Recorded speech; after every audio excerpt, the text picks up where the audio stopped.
Live and Rock is brought to you in part by ShifterMagazine.com, your source for entertainment news, reviews, and interviews.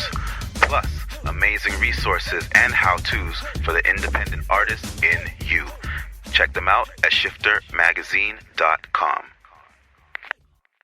It's another episode of Live and Rock. That's right, the show for creative soul.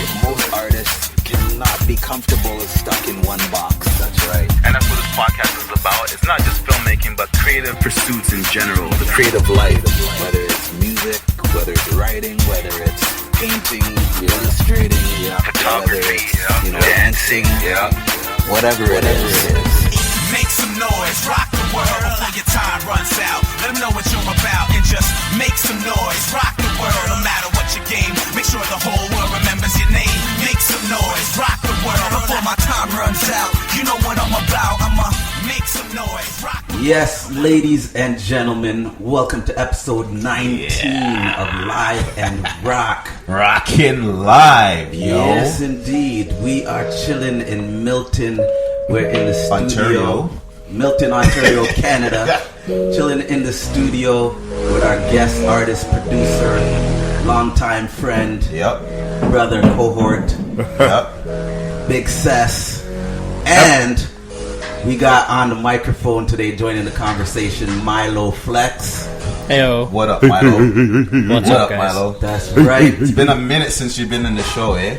I know, On it's the audio crazy. show. We For keep real. shouting him out like every single week on the video. Yeah. And you guys need to go back and check out our mini milestone celebration, episode 10, among others. Among many yeah. others, that's right. For those of you just joining, this is the creative show for creative souls. We're here to give you insight to the creative life. And this episode, we're going to be digging into that whole music vibe. Yeah. Because we're up in the place with our boy, Big Cess, aka Silo. And we're here because you have a music studio. What else you got going on, Silo? Kids. Yeah, for real. Hold on, before we get into anything, episode 19. How long we know each other and I'm coming only on episode 19? Wow. No, hold on. Studio audience, people out there. Call us out right at the top. Right at the top. Okay, hold on. I shared a bedroom with both of these individuals. Yes. Okay? Now, that right. being said, how long This have is we been family right trying here. to get you on? No, okay, but I have kids. I have children. Yeah. If you guys had scheduled this a bit better, then we can do this, man. Like, come on. This is family. And I'm coming up at episode 19? Jeez. Lot of mercy. And I'm watching. I'm like, you guys are going to come next time. I know these guys are going to come next time. I'm watching. I'm listening. I'm like, these guys are going to come next time. You know what? Full disclosure, I have to take the bullet for this one because I'm really pretty much the one that's responsible for the delay, I would say. 'Cause I mean, I've been saying it to you from way back since episode 1 and 2. I said we're gonna cast through. Yeah. That's true. But No, I'm glad you guys did, man. This is long overdue. It's all right. You know what? Overdue. In Live and Rock's defense, we have been beating our heads over a format. Yes. And we Yeah, feel like we've got very something true. going on. So It's now you're working, man. highlighting It's working. the new format that makes these two gentlemen happy. Yeah, Yeah, man. It's this working. is actually a first to have 4 mics going on Live and Rock. that's true. That's true. Yay! That's All not how we do it. We gotta do premiere it correct. stuff. We gotta do it correct. Yeah, man. So it's popping. You guys are in Miltonio now, man. Yeah. So we should be asking you that. What's popping up here in Milton? You know what, man? Hold. Take a pin in that for a second. We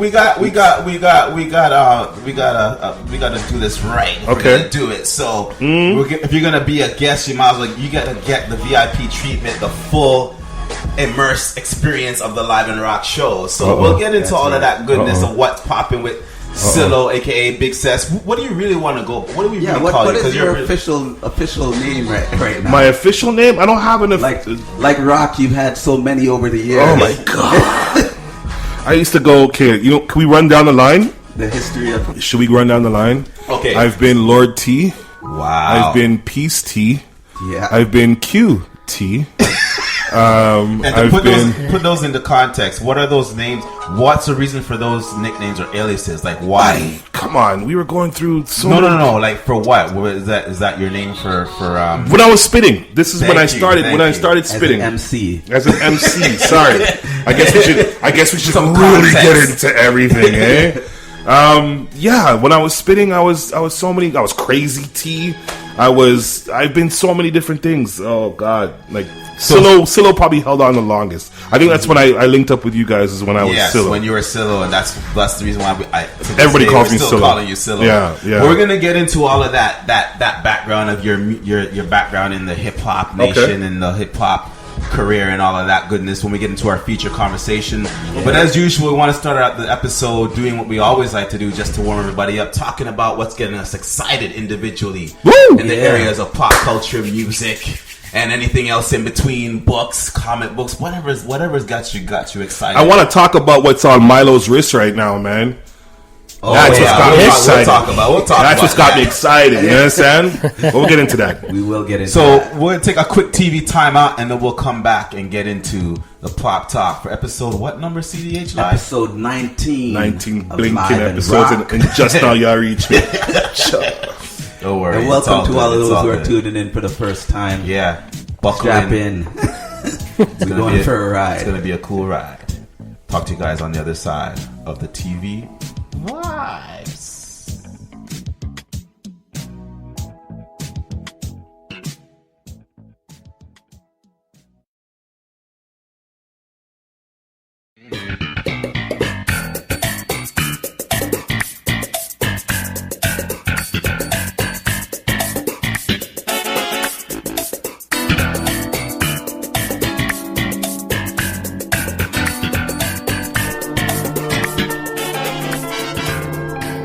You want to go with me to NBC? Yeah, I think we really got something in. What do we got? An idea. What idea? An idea for the show. I still don't know what the idea is. It's about nothing. Right. Everybody's doing something. We'll do nothing. So we go into NBC, we tell them we got an idea for a show about nothing. Exactly. They say, what's your show about? I say nothing. There you go. I think you may have something here.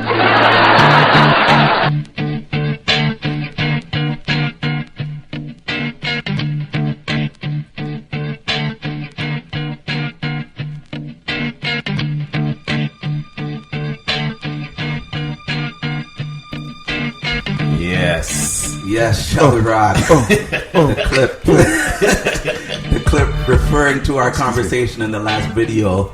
The show about nothing. Yes. Show about nothing. Yeah, last episode. You know what? That's why I went there. I never watched a full episode of Seinfeld. I'm that guy. I'm that guy. I'm that guy. I'm about to flip over the whole table and everything in here. I'm that guy. I'm that guy. Sheldon's You've been never kind of watched salty what? lately. A full episode of Seinfeld. How is that possible? Buddy, How is I it don't know, humanly man. possible? I don't know. Come I on, don't man. know. You did- They're good for the tuna? I don't know. You know what? The only in North America, okay, right? so it was syndicated and all that good stuff. I think the only syndicated. Wait, bro, you ain't. I know you're younger than me, but you Yeah. ain't that young. No. Syndicated like he wasn't there when I never caught it. I never caught it fresh. I never knew when it was on. What, 9 years? Actually, you know, Yeah. in his defense, I'm the same. I kind of didn't like Seinfeld at the beginning. That's what I'm saying. I And was people forced- would jump all over me. I had two older At brothers. least one I was single forced to episode, watch it, and then I learned to like it. Because I didn't like it. Yeah, in but the at least you beginning, too. seen. I'm not saying that But- you liked it, but at least you actually saw episodes. Yeah, full but if the man don't episodes. like it, No, it wasn't that I didn't like it. It was just I never got into it, man. It was just Yeah, one of yeah. those things, right? I laughed when I saw whatever I saw, but you know what's funny? The only episode that I've ever remembered, or I always used to catch glimpses of, like anytime I turn it on, it'd be that episode. It was the episode where they were betting to see who can last longer without. that's a good one. You know what I'm saying? And it was like, yeah. why is this episode always on? It's like, was it only one season, one episode? 5 minutes in, Yeah, and Kramer comes in. he was like, "I'm out." Yeah, you know, like that was the only episode that I would see come on, and I was like, okay, this is Seinfeld. That one, and I saw parts of the Festivus one. That was it. That was it. But I'm that guy. I'm the guy. I'm the one that everybody points at. That was the other one I was gonna try and put in as a clip for the TV timeout, but Well, haven't seen an episode recently. Does it still hold up? You know how some shows don't hold up, like Friends? I can't stand Friends. Like, to me, that doesn't hold up. Seinfeld definitely holds up for me still. Like, I mean, all right. Definitely holds up. Definitely holds up. I'd love to watch and revisit some of those old shows, man. Like the Newhart show. But that's what. Oh, jeez. With signing women. You know, my niece loves Golden Girls. Wait. And you're Golden Girls. This guy's talking about Golden Girls and Newhart. I'm old as dirt. No. You're talking about stuff before your time. No, exactly. So what? I know those shows, right? But those would not be the ones that I bring up. Like, exactly. No, come on, the Newhart show. You guys remember the Newhart show? Come on, I used to watch Leave It to Beaver. That was before I was born. Leave It to Beaver was made for kids. Yeah. Right? Newhart was made for grown people when we were kids. Yeah. That's true. I got a funny sense of humor. Leave It to Beaver was black and white, and I watched that. Yeah. Well, on a color TV. That's true. Lunchtime every day at noon, man. Leave It to Beaver and Flintstones. That's what show had me hooked? Yeah. It was black and white. Now that you just mentioned it, Green Acres. That's a good show too. I never got into Green Acres. Over Green Acres, man. Yeah, but you know what the thing is? It's funny. Why? When you rewatch those old shows, though, you really see how different society is now when it comes to like race and sexism. Right. That's a big difference. Yeah. What kills me is like when you watch those older shows from like I think it was like the 60s or whatever it is, a little bit earlier. Yeah. Like even in those times, like they would have the husband and wife in different beds.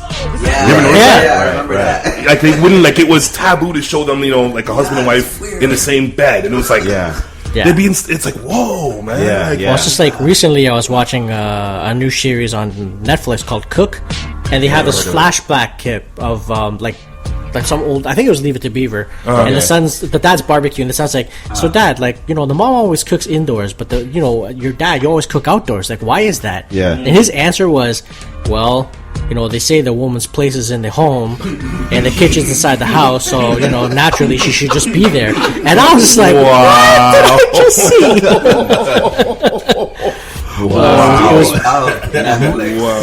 My eyes opened up. I was like, wow. Bridging the gap between the two. There's a new show on Netflix. F is for Family.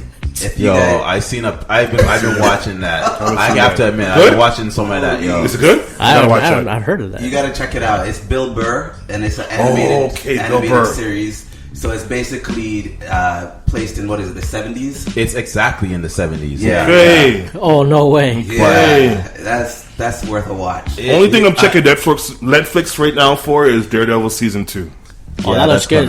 They're gonna bring in the Punisher. Oh my god! I couldn't ask for a better casted person to play the Punisher. I'm sorry. Who's playing it? I can't remember his name as an actor, but it's the guy who played Shane in The Walking Dead. The guy. I never watched. I'm not into Spoiler. Walking Dead. And you're making noise to me about Seinfeld. Are you serious? Hold on. How do you sit there with yourself, doggy?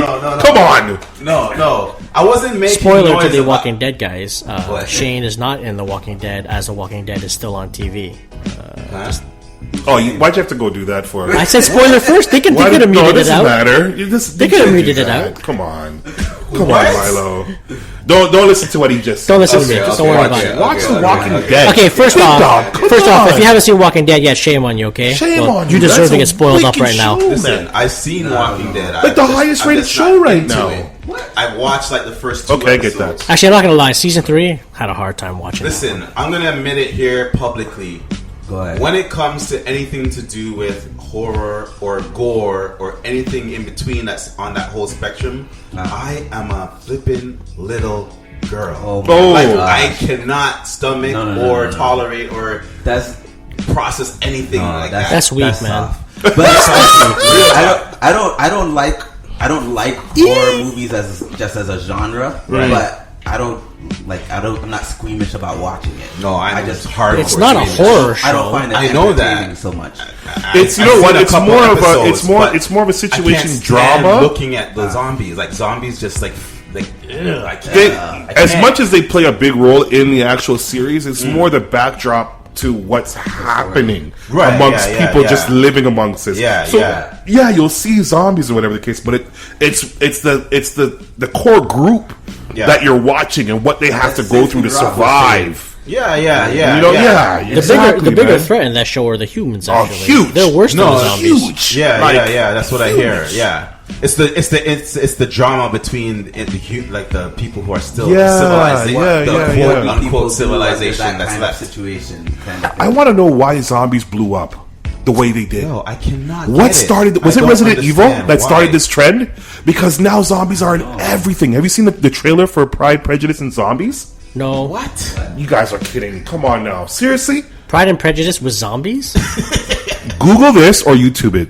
It was a comic first. To be fair, it was a comic first, but there's a comic that's now a movie called Pride, Prejudice, and Zombies. And it's based in England and back in those days when everybody's Pride and Prejudice times, 1600s, 1700s, and now they've introduced zombies to it. That's crazy. I love Pride and Prejudice itself. I'm not surprised. Like you said, for me, I think it was from Zombieland. To be honest with you, but Zombieland kind of fed off of Resident Evil, though. No.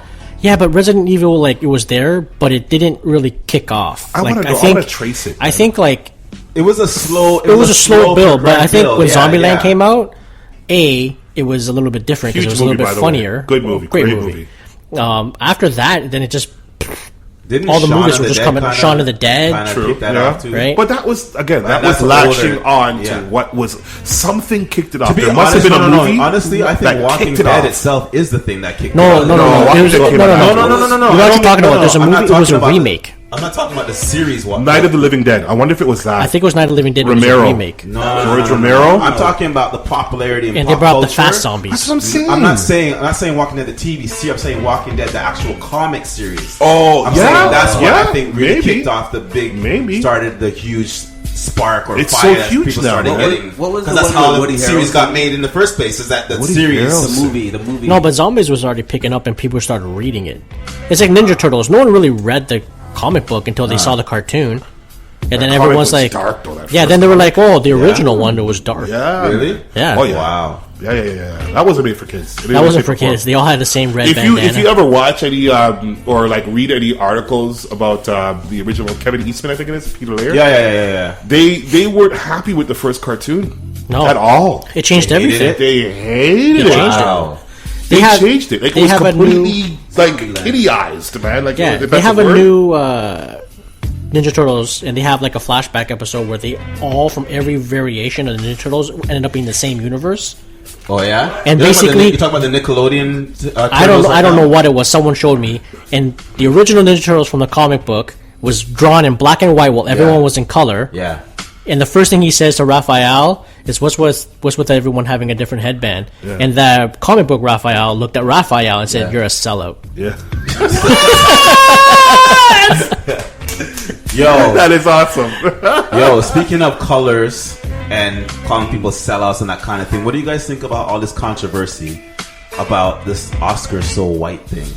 Touch that. I had to go there. I had to go there because we're in the pop culture or the pop talk section, and that's one of the things that we wanted to kind of touch. I know CDH Live wanted to touch on, and we want to talk about music too if we can in this episode. So, so have you seen all the movies? I guess that would be of Oscar contention this year. Have you seen them all? I'm not touching this topic. No, realistically, I'm like the whitest man in this room right now.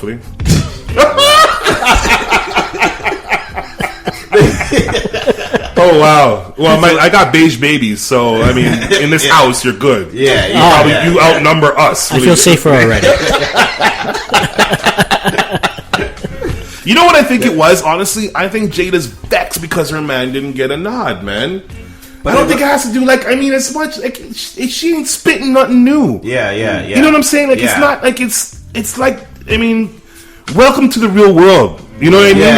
You've been in the Matrix. You should know the difference between the Matrix and the real world. Wow. I mean, welcome to the real world. See, this is the way it is. You know, I get that. You know that it's bad that we didn't get any nods. Yeah. But I've never seen any of the movies, so I can't even say that it deserves. I think it was Concussion that he's in, or what's it called again? Concussion. Well, is it Concussion? I think it was They're Concussion. saying Idris Elba should have got a nomination for Beast of No Nation. Oh, dude. But again, I haven't seen any of the movies personally. Me neither. So I can't even really say one way or the other that they should have got nominations. But the whole fact that it's such an outrage about it, I think personally, it seems like just like you're barking up the wrong tree. Fully. Yeah. Fully. So that conversation is pretty much done with us. Then. Well, it's also like, let's put it this way. It's like everyone, I can see like why everyone's upset, but it doesn't make any sense to me because it's like saying DiCaprio should get that Oscar. Yeah. I mean, like all that pressure and he gets the Oscar. Deep down, you can be like, did I really get that Oscar? Or is because everyone was demanding that I got that Oscar? Yeah, you know what I mean? Yeah, Like, and they have the history of that anyway. It's like people don't get their Oscars when they deserve it. Yeah, and then they go back. Huge. You know, yeah. When they've been doing more work for like another 10 years. come on, Tom Lee Jones, and he wins that Oscar for The Fugitive? Come on. Don't get me wrong, I like when he ranted out the Dollhouse, Doghouse, whatever, but come on. The Fugitive, Oscar? Yeah. And I've seen Cuba Gooding Jr. in some good roles, and I mean, he won for Jerry Maguire, I think it was. Yeah. I'm not sure which movie he won. But An athlete Jerry that's not too intelligent, that's looking for a payday, and he coins a phrase about money, the Quan, and it's like, really? But, yeah, this is what you win for? That is one thing that seems a little bit suspect. It's That huge. when black people do win Oscars, they tend to be for these types of roles Huge. that fit in with stereotypes, or they're playing a slave, or they're not playing some like prominent figure. You know what I'm saying? Did Denzel win for X? Aside from maybe Ray. I don't know if he won for X. I don't think No, he did. he didn't win. No. I think Spike Lee made some noise about that too. We are But at the end of the day, topics. like, I mean, why are Will? If this is such a big deal for Jada and Will, because I know they're worth like $1 bajillion. Yeah. Why are they still making studio films? Right. That's true. Why do they not have their own production company? their Well, own they thing. do have their own production company. But So why aren't they putting out more films? Yeah. You know what I mean? It's you know what the thing is. People I think they're wrapped up too much in using other people's money to make money, when they could be making these small art house films and be flooding the market with movies. Because you think about all these little indie, Right. these what do you call it? Film festivals and all Yeah, these different. yeah, like like they Sundance could be and all putting that, out movies and bringing out stars on a regular Well, basis. to their credit, hold on. To their credit, I mean, Will Smith has been pretty active. Like, they produced how much movies I can think of in the last X amount of years. A.E., Karate Kid. They did Hancock. So to their credit, they're doing. I'm not saying that they're doing. They're not putting maximum effort, but they're definitely putting effort. Yeah. And they should be giving credit for that. Who's But to that say what maximum effort is? I don't even think the Oscars are worth it, to be honest with you. Like, why don't you just have a good like resume of a ton of good films? Like a good that made a body great of ton work. of money, Yeah, and then everyone loved it, and then just be done. Like, who cares about the stupid Oscar? To be honest with you, Yeah. It's renowned. it's not like right? it's not like watching a football team and two of the best teams clash it out, right? True. It's just someone's opinion on somebody's work. So true. as opposed to something like the Grammys, which I think is a little bit more legit. Like when you watch the Grammys in the music world. No, hear me out. Like of all the awards, the prestigious awards, or in the if you compare it, industries. But are they prestigious, or are they prestigious due to perception? Okay, well let me put it this way: the Grammys at least has some kind of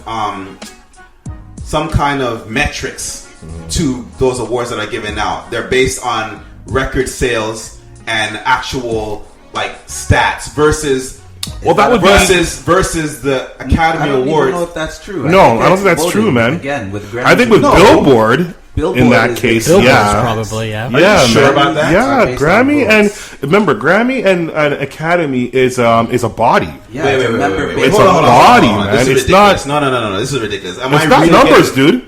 If You're that telling was me the the case, Grammys have nothing to do with record sales? That is I don't just- believe so, It's just man. a voting So- thing, just like how the it's Academy a body. Awards. I believe it's Well, a who's body. the guy that I'm not won mistaken. like the best new album or something like that? This year? the one that Kanye No, was no, upset no, with no. last Okay, hold year. on. Wasn't that in the Grammys? Let me back it up. Let me back up the train a bit. Okay. If that was the case- I'm not saying that the winner is based on the sales. I'm saying the people who are nominees. nominated, No. they don't get in to be even nominated until No. unless they have to be an X amount So of record sales. We'll have to get Mr. Shellrock to do his research and come Yeah, back next I thought episode. no. Honestly, Yeah, to be yeah. honest, I believe the Grammys and the Oscars Yes. are a body, our governing body. Yeah. Yeah, but with the Oscars, the Yeah, but movies sales that are are- nominated, sales have nothing to do with it. You have None all these whatsoever. other- yeah.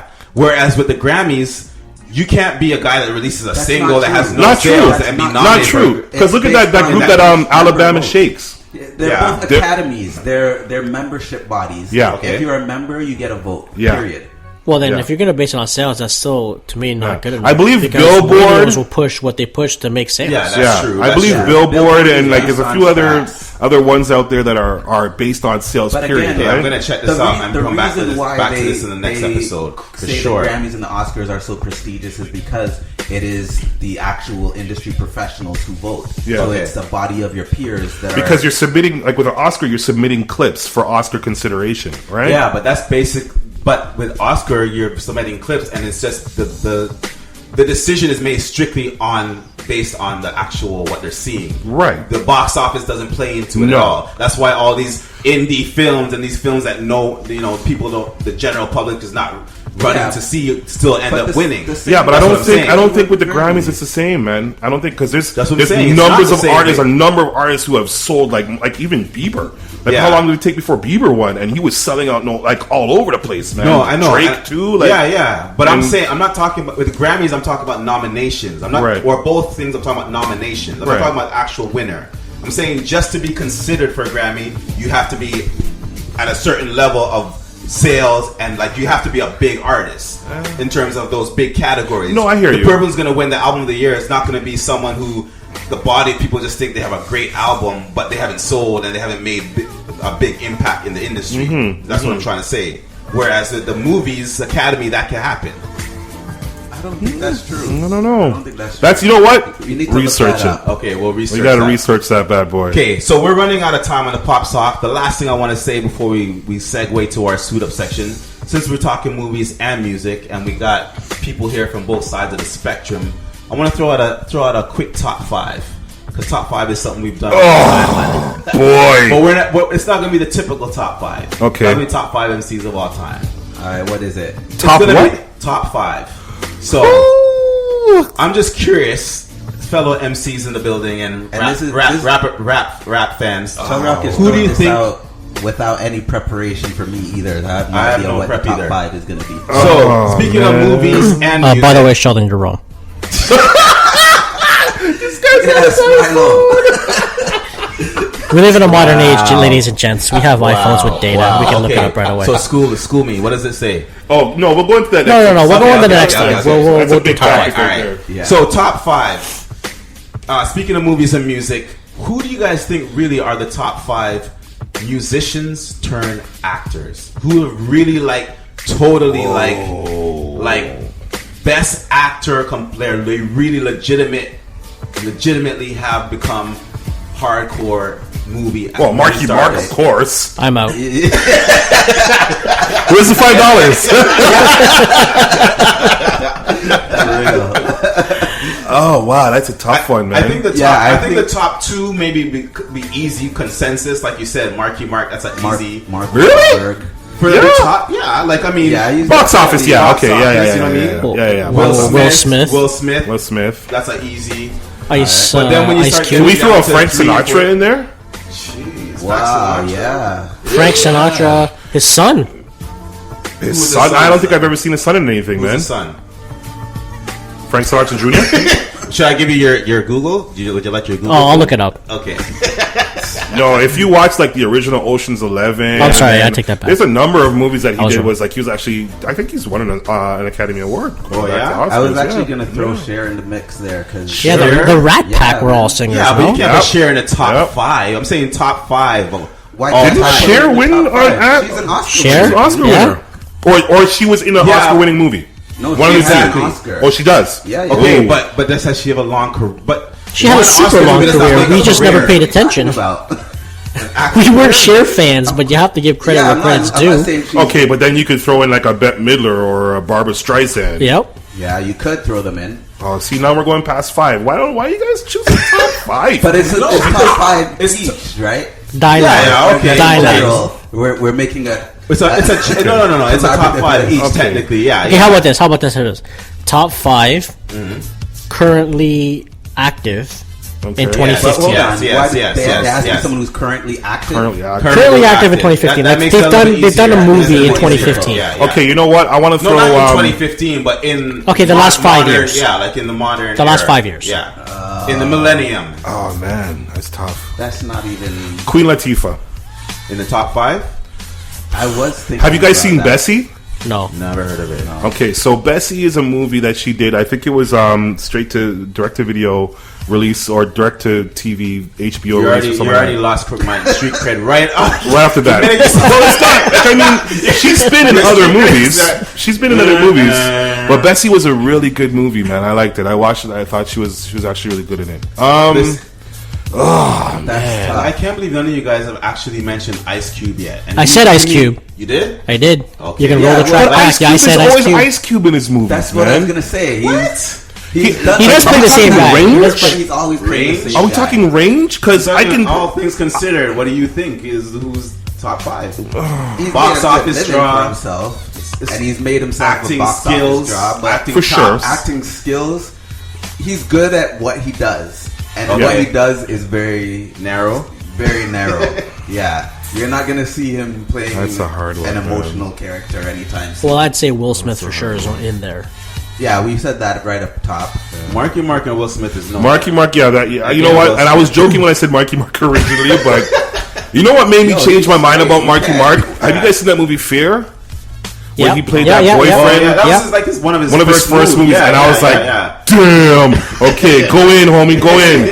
You know what I'm saying? Like he went in on that, and I was like, okay, you know what? I got to give this guy props because he actually he gave into the role. I actually liked him in the Basketball Diaries. I haven't seen that movie. Yeah, that has Leonardo DiCaprio too when they were young. Yeah. What? Yeah. I remember that movie. That was Oscar contending movie. Yeah. I remember that movie, but I haven't seen it. It's a little long, but it's good. Yeah, I remember that movie. It's not even about basketball. It's about drugs. Okay. Just to give you a heads up. Who am I? We're forgetting someone big. I bet you any money. Oh, you guys are spending a lot of big. You can forget a lot. Common, but Common hasn't been in anything lately, man. Has Harry Connick Jr. done anything?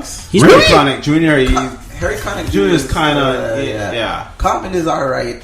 Common's what acting? he does. Are you kidding? Have you seen that movie? What's that movie again? And I'll say Andre 3000. He was in that movie with God, what was it? Andre 3000 too. Yeah, he played Jimmy. And my Ludacris, Ludacris. Yeah, my Ludacris is. No, I'm just saying if you're gonna bring up Common. No, what was that movie? It was way Aces Wild. Was it Aces Wild or Aces? Oh yeah, I remember that movie.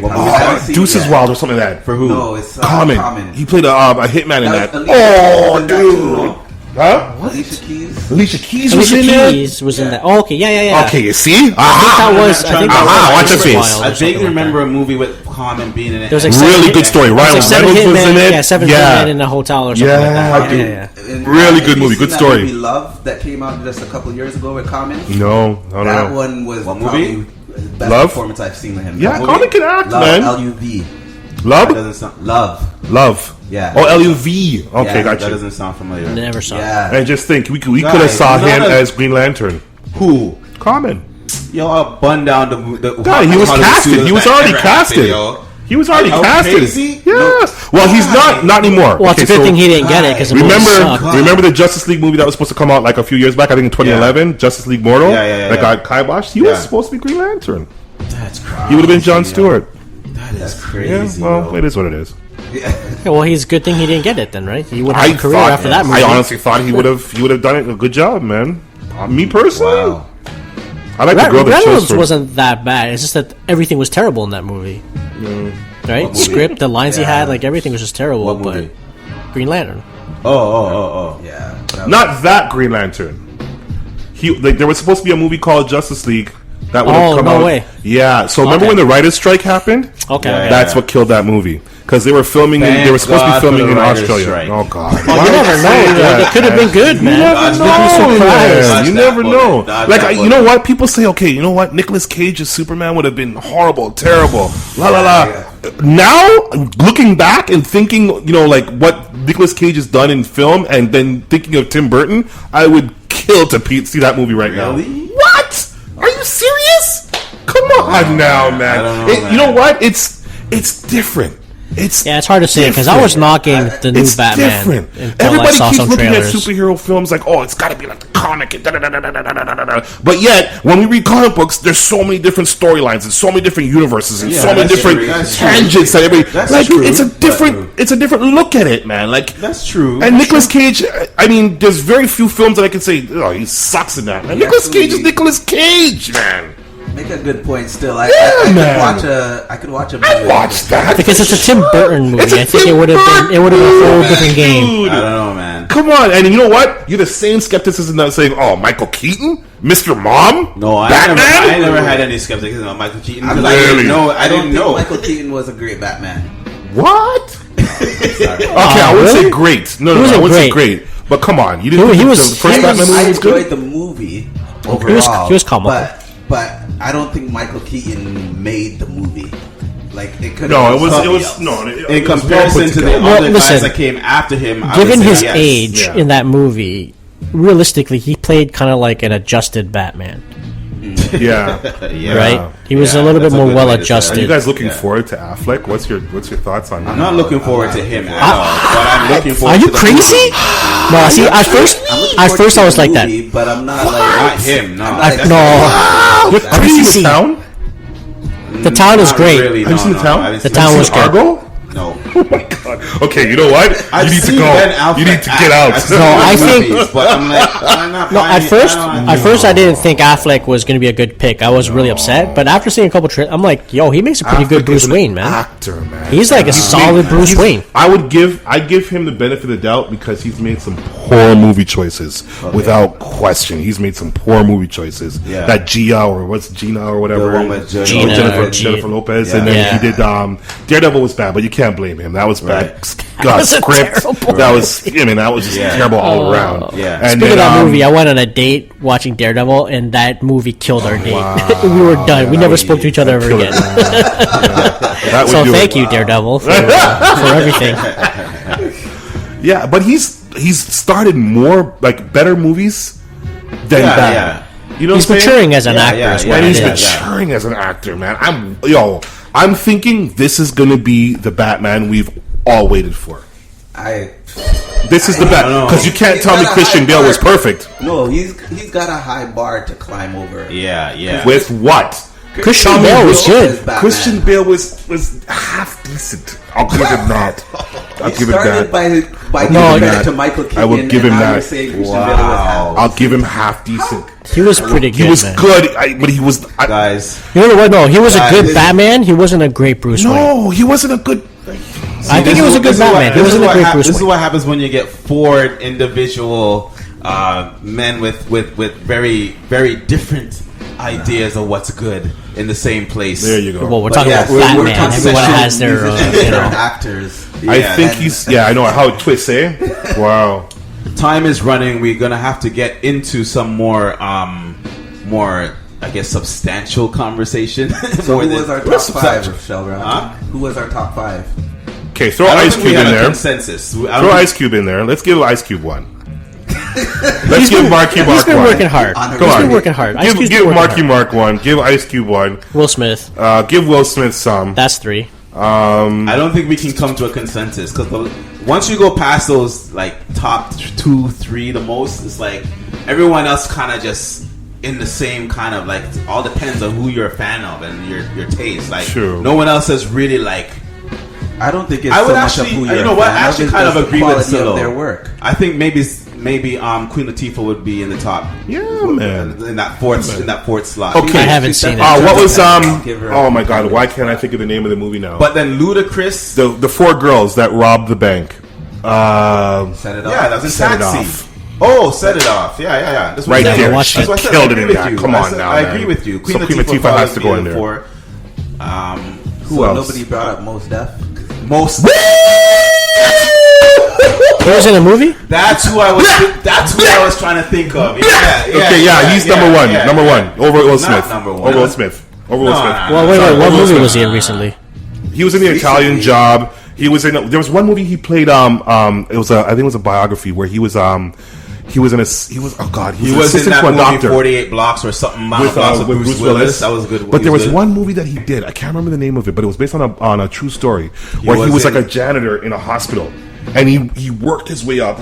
Like doctor's assistant and la la la. It's awesome movie, man. That sounds wicked. Still. Yeah, if you get a chance, I can't remember. Like, see, I feel bad. Like I'm letting down the black race right now. Fudge, man. But this movie was so good. Like he was wicked in it. Like, there's nothing that Mos Def hasn't done where I've seen him use range. Yeah, you know what I'm saying? Yeah. So, he's like that in his music too. Yeah, exactly. He gets he's my top. And then maybe underneath Will Smith, because Will Smith does popcorn movies, man. No, but exactly. But yeah. Like, you know what I mean? Like we could debate this for a pretty long time. Like but time is running, and we got to get to the next section. Okay, all right. Speaker is saying, "Yo, you guys don't have to go, but you're gonna get off of here." So we got to get into our next section, but. That's some pretty interesting very insight interesting. into the mind of Silo. Mylo, Crazy T. I'm never gonna live that one. Emphasis on crazy. Never gonna live that one. But we got to get into picking some good stuff for our listeners to take home with them in terms of helping them in their pursuit to be the next Will Smith or the next Mos Def that we're talking about. So we call this section the Suit Up section, as my man CDH Live loves to get into. So. I don't know. I'm not even going to explain it. So I suit up. Suit up. We're about to suit up. Okay. And then, get into some more tips and tools for you to do what you do. All right. Brought to you by ShifterMagazine.com. Take a quick pause, and we're going to be back with the suit up section like that.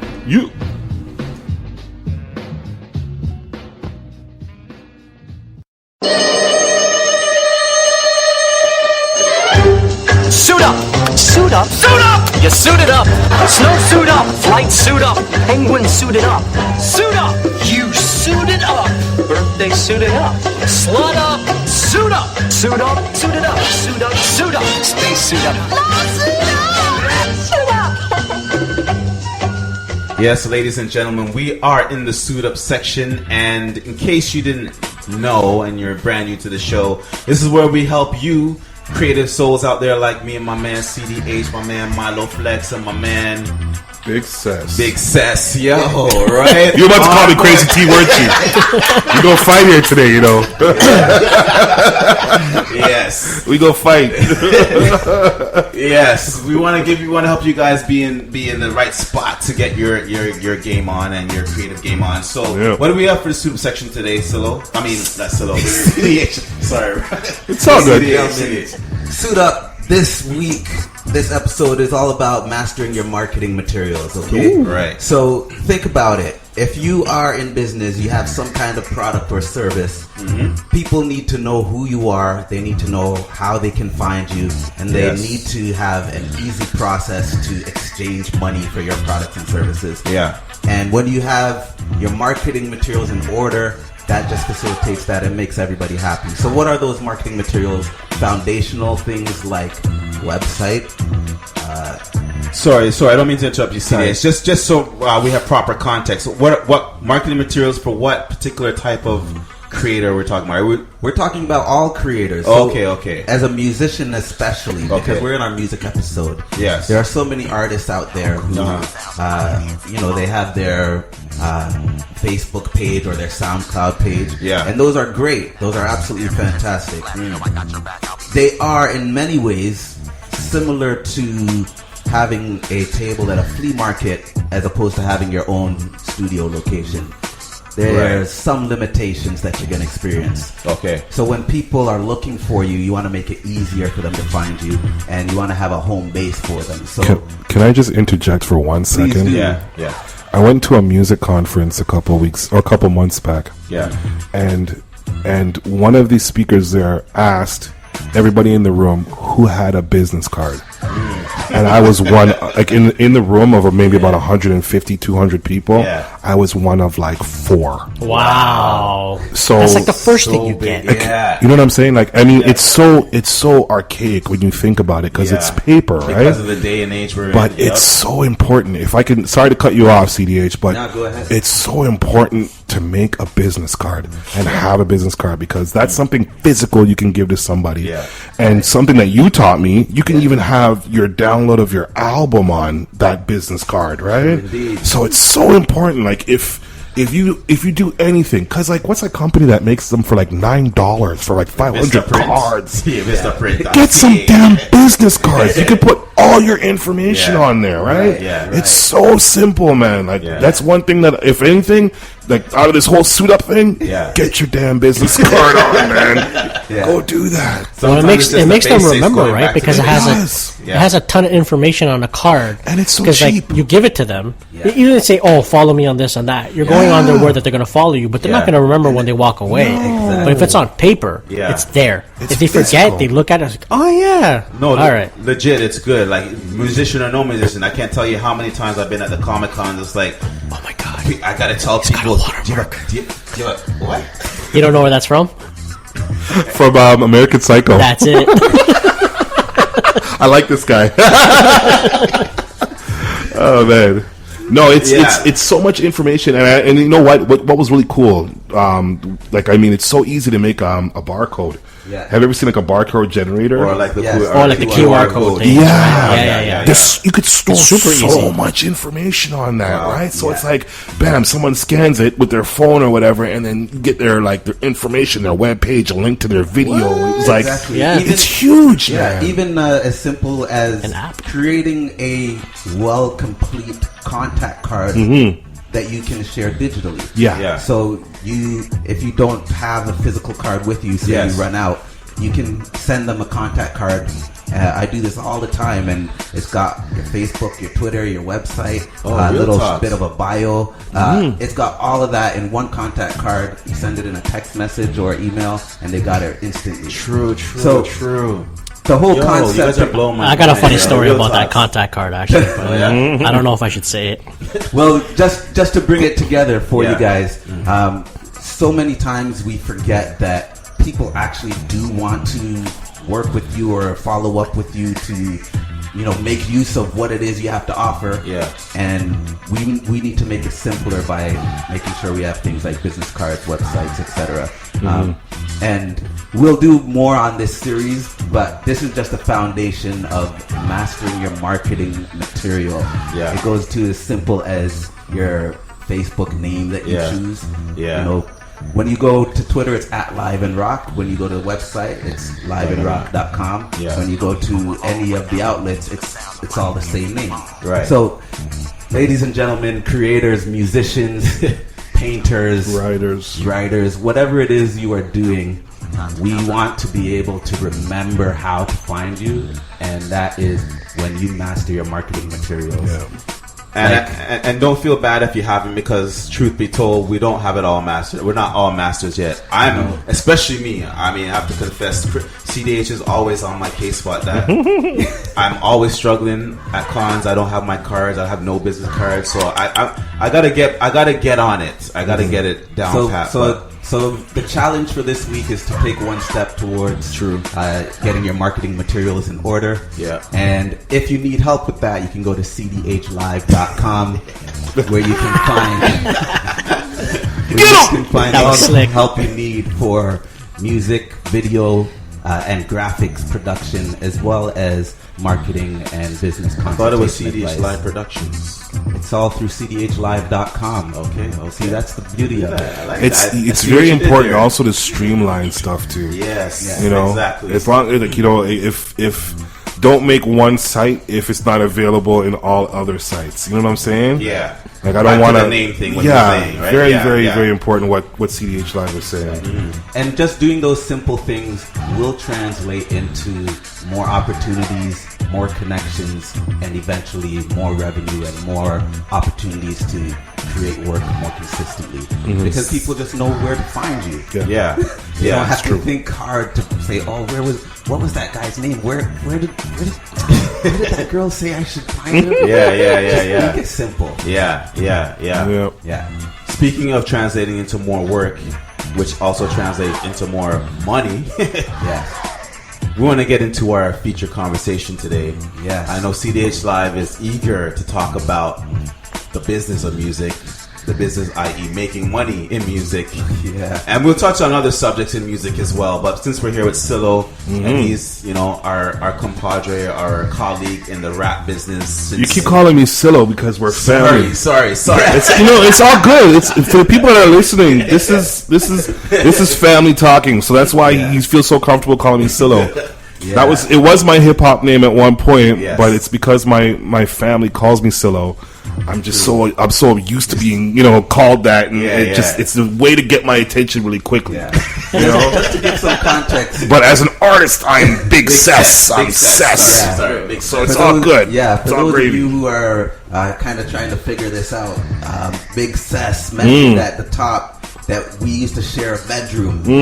We are Family. Yeah, we grew up. Grew up together. Yeah, we're family, That's man. what it is. The struggle That's is it. real, man. The struggle is super real. Yeah. The struggle is super real.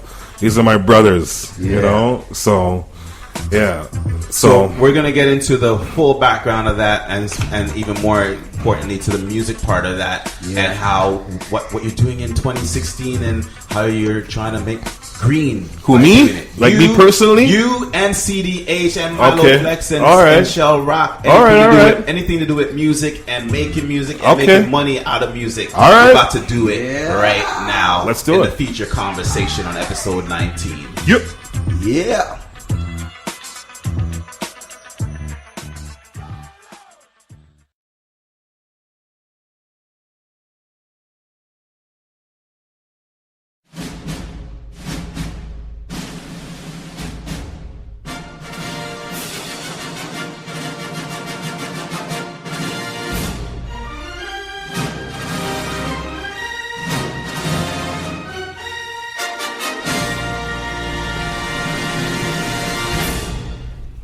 Yes, we're back, CDH. Welcome back. As the song goes. Welcome back. Yeah. Feature conversation, all about music. Okay. Yeah, for real. And the music biz specifically. So CDH Live, how do we start this off by, do you want to start off by getting right into the music biz, or do you want to do the rap well, behind the scenes with... Yeah, let's talk a little bit about where Big Cess is in terms of his musical history and where he is now with his studio, and then we can get into a little bit more of the business side. Wow. Well, my music history? Yeah. You guys know a good portion about it. Well, how would you define yourself right now? As are you a singer? Are you a rapper? Are you a producer? Oh, jeez. Well, if you're looking for a title, I'm a producer / artist / owner of Black Widow Music, Black Widow Studios. Word. Located in Milton, Ontario. Right, just outside of Mississauga, Ontario, Toronto, Saga Ontario, City, Saga right? City, Yeah, Saga. Okay. I've been in and out of different groups and bands and such, and probably one of the most notable would be the Brown Brigade, right? With former but now back in the band guitarist, Sum 41 guitarist Dave Bash, right. I should have prepped you before. Wow. I should have told you to give me some of the tunes to. I have it on my computer. We can play it there. Yeah. But I was on that album. I was on 2 of the songs on that album. We traveled quite extensively throughout Canada for a year and a half. And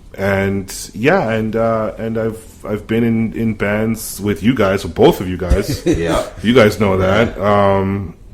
I've done solo projects. I was once signed to Xtal Records, and I've worked with a number of artists in the industry. One of my most recent projects, I can't even say recent because this is going back a good 10 years now, 12 years, was The Quits. The most we attained was some radio play with 2 of our singles, but when we were on the verge of actually dropping our full-length album, my partner Ricky got offered a job to play guitar for Lady Gaga. So that kind of kiboshed the whole that'll break up the band. It wasn't it wasn't. You know what? There's no breakup when it comes to the Quits. The Quits is family. Like that's the way I look at everything, right? If I'm going to make art with you, I would consider you family. I wouldn't consider you a friend. A friend is someone that you pass in the street. Hey, what's up? Whatever the case may be. If I'm gonna sit down and conjure up art, or music or whatever the case may be, I consider you family. You know what I mean? That's deep. You have to have some sort of bond there to complete that.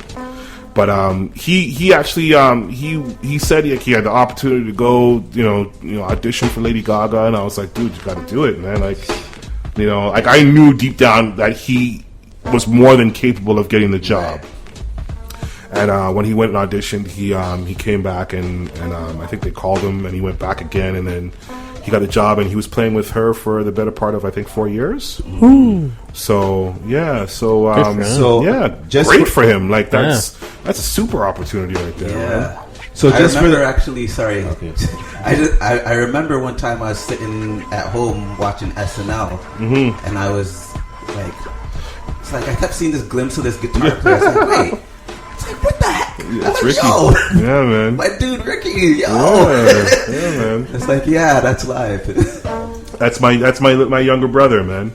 Yeah. I love that dude to death, man. And he's last time I talked to him, he was back home. He was working with his other band, Robot Man. I think they're putting together another album. So check them out as well, Robot Man. You can find their album, I believe, on iTunes and stuff. True. Definitely check them out. But the thing is with the whole ideal behind the Quits was we didn't make music for any specific time frame or any specific genre. That was the whole thing behind the Quits. We just quit following what everybody else was following, and we quit making music for anybody but ourselves, right? Like, we didn't consider ourselves or brand ourselves hip-hop or rock or whatever the case may be. We just made what we liked. And we found that when we started playing these songs for other people, people were digging them as well. It's like, yo, I can get into this, because when you look at, especially with Canadians, because we have so much music around us. Like, we're surrounded by so many different cultures, right? So we're hearing a little bit of everything. Like, it's any given day you'll hear reggae, you'll hear hip hop, you'll hear rock, you'll hear slow jams, you'll hear it anywhere around the city. So it's like we kind of pulled from each of those things, and then we kind of figured out what we liked and what we wanted to pull in each song. So, like, if you listen to any of the Quits music, you'll hear the different influences from all the different genres that we've been surrounded by. Right. That's actually hit the nail on the head of what I want to ask you, Cess. So for our listeners who don't know you or the Quits, where would they, first of all, go to hear any of their music online? Like Quits.com. Quits.com. Okay. TheQuits.com. TheQuits.com. So as in the quits, as in I quit my job, or I quit, I quit loving you, or I quit, I'm just quitting. Right? And you know what? Going back to the whole suit up point, I own the Quits. True. Completely own the Quits. TheQuits.com, the Quits at Facebook, Twitter. Nice. I own it. It's mine. I got a point. If you're ready, are you ready, Shell, or can I jump in with this one? Well, I was going to ask him, what is his role in the Quits? Okay. Like, are you producer? Are you vocalist? Are you, like, what? So the Quits was made up of myself and Ricky, and then we had we had Johnny Owens on drums and Mylo Flex on bass. Those guys they're writing contributors, but they played instruments. But the writing between the Quits is me and Ricky. So we both did the writing. I produced and played, and he produced and played. I play a little bit of drums. I play a little guitar or bass guitar. I play a little keys. Ricky plays guitar and keys. We kind of do whatever the song fits. You know what I mean? Like, in no way, shape, or form am I like a superb piano player or bass player. I can play enough to record. You know what I mean? Yes. But we both wrote. I wrote most of the lyrics. I'll put it that way. Yeah. So you're an accomplished lyricist, or I should say songwriter. Yeah. There's as you mentioned, there's a song that I really like. I'm not sure if it's with the Quits or if it was with Brown Brigade. Worlds Collide. That one was a Quit song. Okay. But it featured three or four artists that I really, really loved working with. Dave Bash from Sum 41 is on that song. Okay.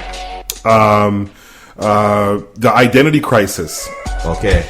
Mr. Castro. I love that dude to death, man. That's my dog. I shouted him out the other show, and Shell was trying to figure out who he was. I don't know who he is. Oh my god! Yeah. You know what? One of the most quirkiest dudes on the planet, but he is so awesome, man. Yeah. We actually did a song together, and he's working on the video right now. It's called "Let's Go to the Cougar Bar." It's fantastic. So good. We'll save that for the after hours. Yeah, I'll send that one to you guys. Rock show. So it's a PG-13 song. Yeah, it's completely clean. You know what? When I say quirky, he likes to have fun with his lyrics. Like remember Fresh Prince back in the days? Like Eminem. No, like more kiddish, man. Like just fun. Okay, you know what I mean? Like not afraid to make fun of yourself. Like parents don't understand. Yeah. Well, like Kid and Play from back. Yeah. Here's the thing that's bringing to mind is with your experience, and like maybe talk a little bit about how you ended up going into the studio running part of it. But sorry, before you get into that, I wanted to shout out another one of my favorite bands that was in that song, Worlds Collide. Danger, Mike Danger was in that song, and Steve Holler from the group Gen Militia. If you've never heard of Gen Militia, take this time to Google them and find them. They're awesome. But anyways, go back. Militia. Gen, Jen Militia, Militia, I believe. Right. Correct me if I'm wrong, but they were a group based out of I want to say Waterloo. Waterloo. I don't know if they're still together, but they have I think 2 albums together as a group, and they are so crazy, so good. But if you get a chance, but they featured in that song "Worlds Collide." I wanted to shout. You mentioned the song, so I wanted to mention all the people that were actually in that song. It was it was our version of a symphony track. Okay, you know what I mean? We wanted Worlds Collide. We wanted to bring they're like pop punkish.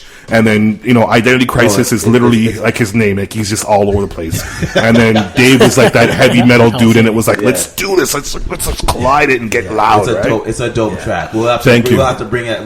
Bring that up before. I've never really mastered that. That was part of the album that was supposed to come out as the Quits, eh? So it's not really even mixed. Like it's partially mixed, but you guys can still run it. I don't business. Thank you. It's all yours. But anyways, sorry to cut you off, CH. Well, no, I just wanted to find out, like, your thoughts on money and music in terms of where your mindset should be, because the industry as itself is changing. Yep. Or has changed a lot in the last even, 10 years or so. So, with all your experience in all these different roles, what do you think is the mindset that the average musician should be, whether they're an MC, a writer, a producer, or whatnot? Because you talked about the Quits, making music for the sole purpose of self-gratification. But then at the same time, you talked about owning all the Quits material, making sure it's not owned by another label or whatever it is.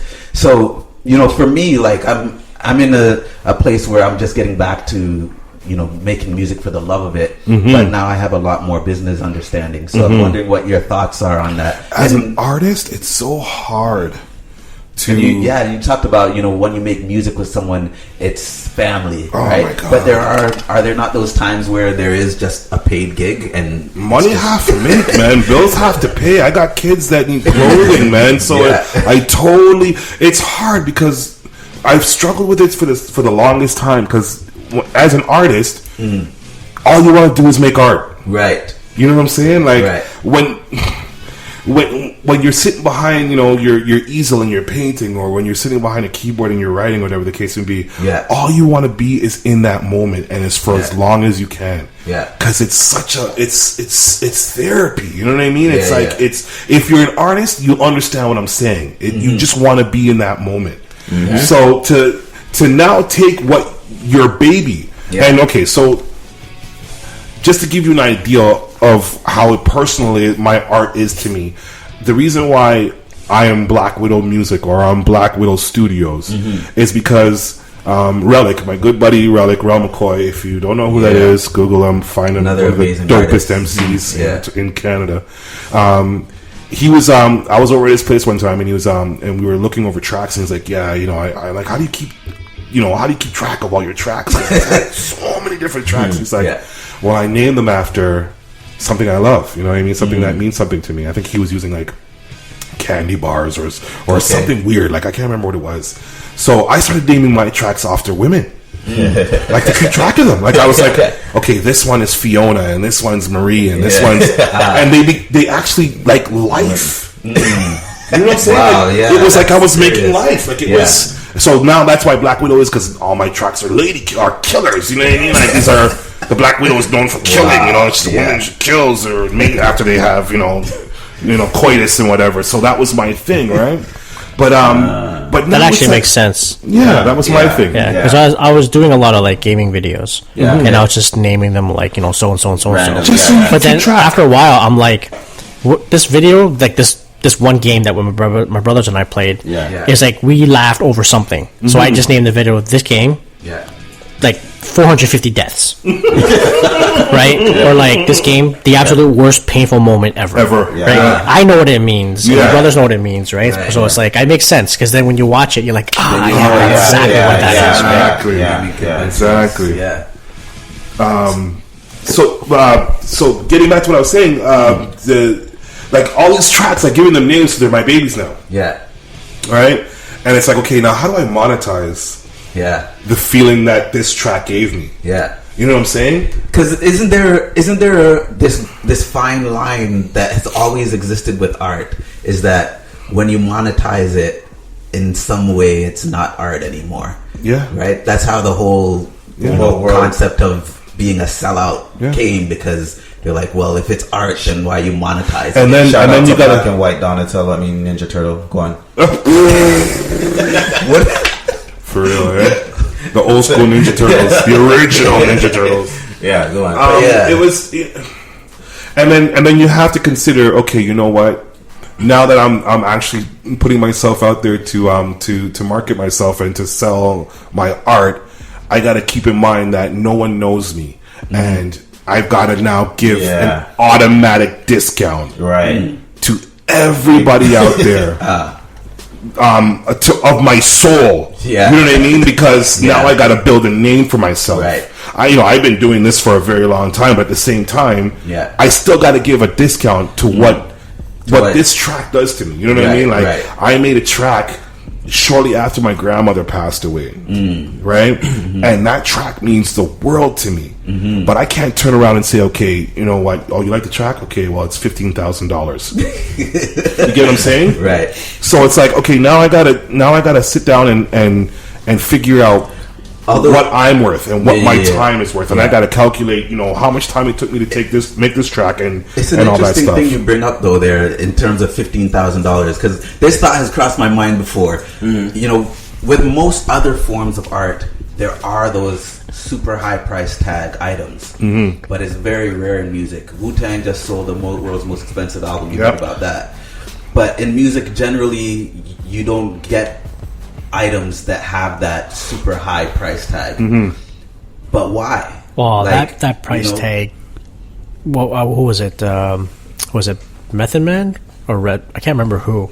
Was very upset over that purchase. Ghostface was really upset over the price of that purchase, because he basically said this idiot just kept inflating the damn price and bought it at that number. But for him, he wasn't happy with that. He wanted that out for everybody. For him to be like a one-time album, you destroy the originals, 80 years or however long, like we'll all be dead. It won't be relevant. Like what was the point? What was the point of that? Well, that's what he said though, right? Like it may or may not be relevant, but for him, is like we make music for the people. Like if you reverse the situation and look at it, if it was the Beatles, like that album would be huge, right? Like once people start dying, it's amazing how art becomes more expensive once the artist is dead. That's true, right? But the thing is, out of jealousy, I won't be alive to ever hear it myself. No, true. You know what I mean? Like I want to hear it. Album. Right? But is it? I mean, is it not within any artist's power to say, you know what, this song or this album costs $15,000 and shop it to people who have $15,000. Yeah, but then you're limiting your earning potential that way.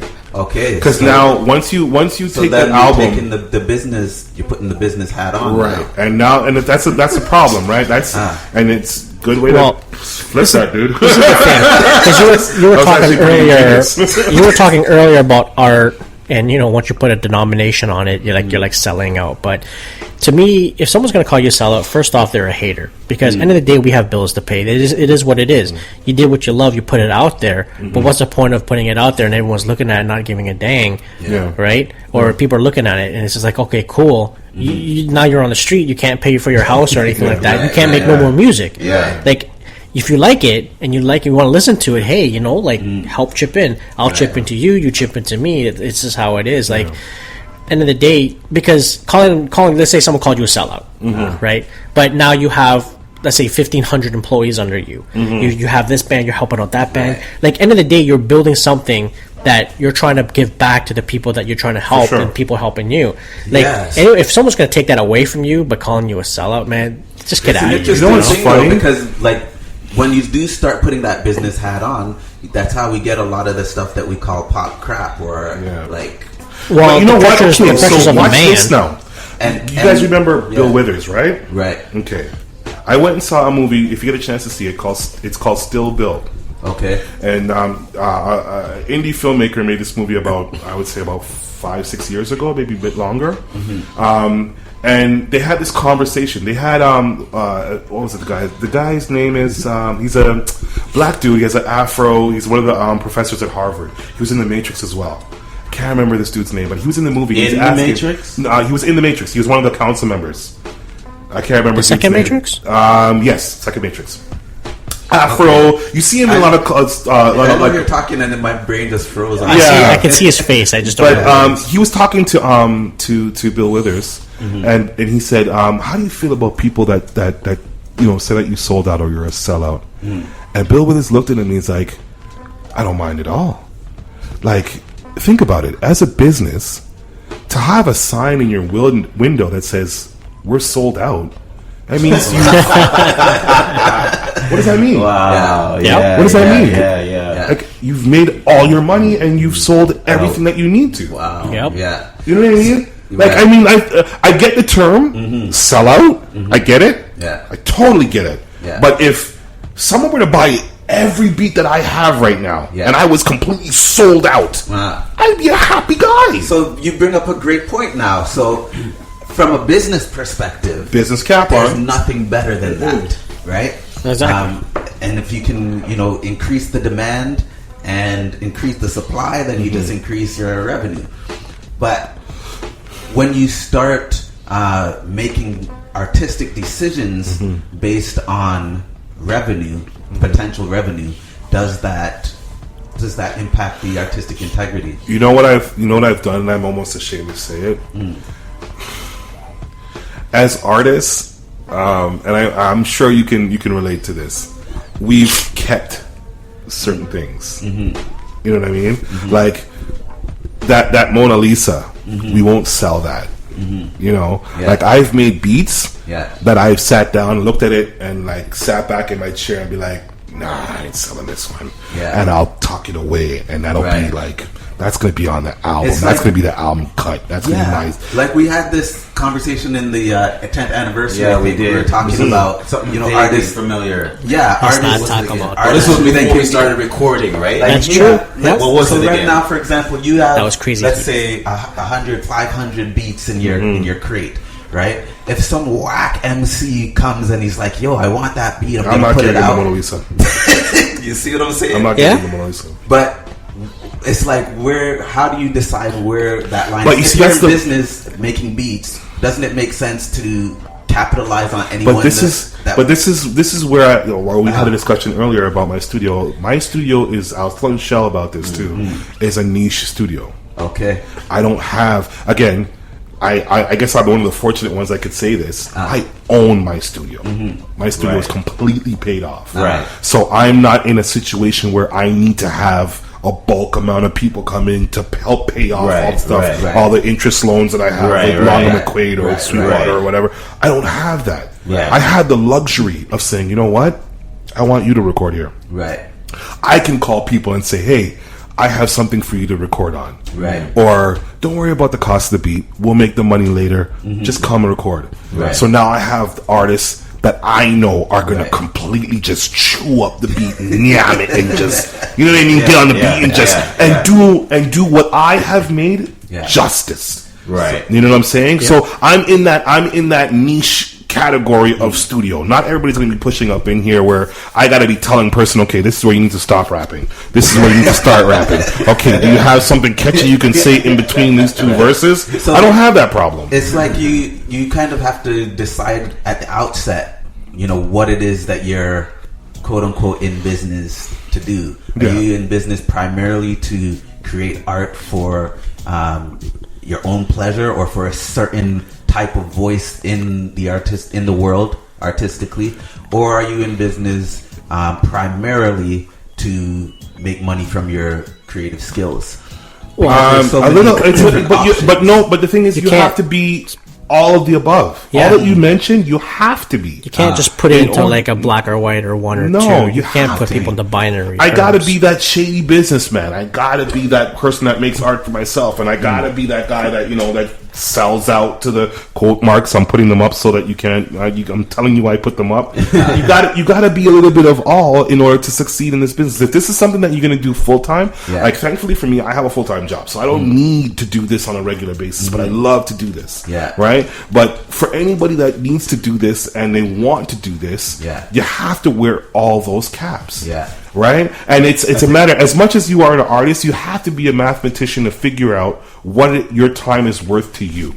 Right? And this comes into play with what you're going to be able to charge your beats, because at the same time, as much as you could say, okay, this beat is $15,000, you got to be able to explain to that person that you're selling the beat to why it's worth $15,000. Because you could play a beat to someone and they're like, whatever the case may be. But if you can't show them what's been invested in that beat or in that production or in that song, to make them see your vision of why it's worth what it is, you're pretty much just playing them a jingle. Because you know what's funny is, while you're saying that, I'm actually connecting a couple of dots here, because we say that, like I said, we don't sell, you know, one project for $15,000, but essentially we do. We sell it to labels. The label buys it with the advance money and they distribute it.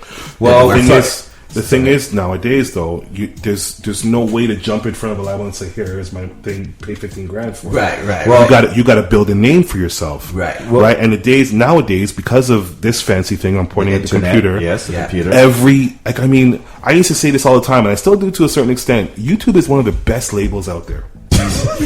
Best labels out there. The internet is a fantastic record store.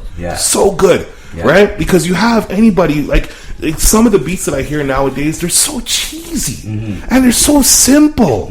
But because they can, you know, throw it on the internet or throw it on Instagram or throw it on Facebook or YouTube or Twitter or whatever the case may be, and they can get, you know, those 3,000 or those 4,000 followers on it, they become a name. Right. And now they can go to the label and say, here, you know what? I've already sold a platinum. I'm already platinum certified. As far as you look at things. So now you need to come to me. These labels, they don't care nothing about no artists. That's all. As long as they can make their money back. Like if you look at it, like how much does an artist actually make from a major label? It's like recently I heard I saw a little video from the R&B singer Maya. People were saying, you know, I haven't seen her in years. I love her. She's awesome. And she says, you know, she's actually been going hard full time for the last 10 years doing everything independently, and she's making way more money than she ever made on any of her big hits with the labels. Why do you think the Roots stayed on tour like 355 or 360 days of the year? Because that's where they were making their money. That's where you make money, man. That's where you make the money. The labels ain't paying you, man. And that's why I say the internet, like YouTube is an awesome tool. Like we can right now, I can completely make an album on my computer. You know, record it, you know, mix it, master it, all that good stuff. Right. Turn around and then drop the album on the computer. That means, you know, throw it in a Bandcamp, throw it in iTunes, throw it in, as long as it's clean and iTunes approves or whatever, and then I can release the album one time there. Right. Then turn around and record the video on my phone, no less. Make a video, and then again turn around and drop it on YouTube. Right. And now I've got an album selling or available to purchase with video support. You know what I mean? And it's available without even touching a label. And become a worldwide success. Yeah, so and then also market it yourself. Through social media and all that. Blast whatever. There's so many different options. Yeah. So, I mean, for me, I'm thinking like based on what we're talking about, it's all about how do you actually how does one figure out those step-by-step process for that? Because your whole mindset going in is like, okay, I'm gonna make money with this, or it doesn't matter if I make money. Well, with this. honestly, It's just for art's sake, we're running out of time, so we're gonna have to come to slowly bring this down to a close. But to that same point, Craig, I mean CDH, that's crazy my name, T, by the way. CDH, and it's like, what the heck? No, but before you say that, I was gonna say, Big Cess, you put it perfectly when you said you do need to be all of those things if you're doing it for business. If you're doing it for business, there still has to be an artistic integrity to it. One thing too. Well, whether you're just to really quickly say, make sure you understand your craft to the best of your ability. That's a very, very, very important. Don't think just because people say you sound good that you can just automatically make a CD or a tape, or people say that you could draw okay, that you, if you really want to make this into a business and monetize your art or your gift, make sure you are fully invested in your craft. Don't just, you know, talk a game, get into it, like fully delve into it as much as you can. You know, that's important. It's very, very important. We have 3 minutes left. I hate to always be the one who's let's record another episode. Let's do it. Let's go, man. I actually had a lot to say, but I guess I'll just have to, you know, sit for the next time. Well, like many of our episodes, we'll definitely have to revisit this actual subject. We'll have to revisit it again. I always get passionate in these conversations. I can't be as eloquent as you. That's all. I'm not eloquent at all. But I mean, I guess I would say as a final note on the actual subject, the one thing that jumped out at me that was common is that basically you have to be flexible. You have to be able to balance a little bit of both hats, the creative hat, the businessman hat, and you have to flex muscles in both streams and under both hats to really achieve success. The other. And it's not. And do the math. Understand what your time is worth. Yes. Do the math. And it's universal. It's not exclusive and unique to just those of you who are trying to do the music business or be a recording artist. But in general, you have to be flexible and balance out both the business hat and the creative hat. And that's part of the reason why we're here on Live and Rock, to help you do that. Obviously, the creative side comes a lot easier for most of us, but that's even more the reason why you got to take the time and the effort to do your homework and do the things you need to do, like listen to Live and Rock, or listen to Music Biz Weekly, or check out shiftermagazine.com to get all those tips and tools and things you need to make sure that your business game is on tight too. So you got I think I want to leave it at that and give my peeps here a chance to say their shout outs or their goodbyes. Where can they find you at Big Cess before we wrap up again? Just type in Big Cess. Again, I own it all.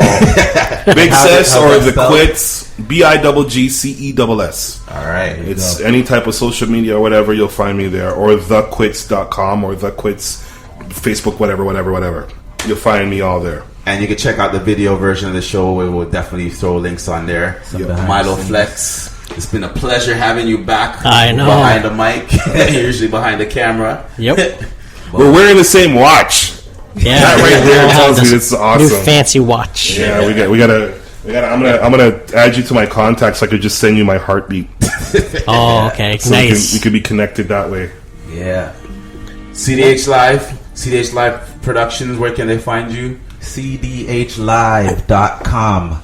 And of course, I got a shout out as 60 usual. seconds. I got to shout out Stubbs for keeping my hair looking fresh for this video episode.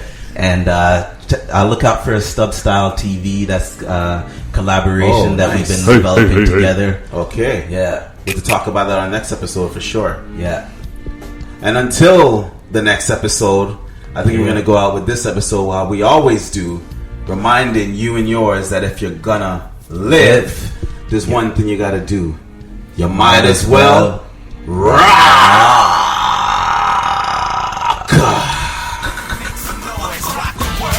Time runs out. Let them know what you're about and just make some noise. Rock the world, no matter what your game. Make sure the whole world remembers your name. Make some noise. Rock the world before my time runs out. You know what I'm about. I'ma make some noise. Rock the world. So when I'm out.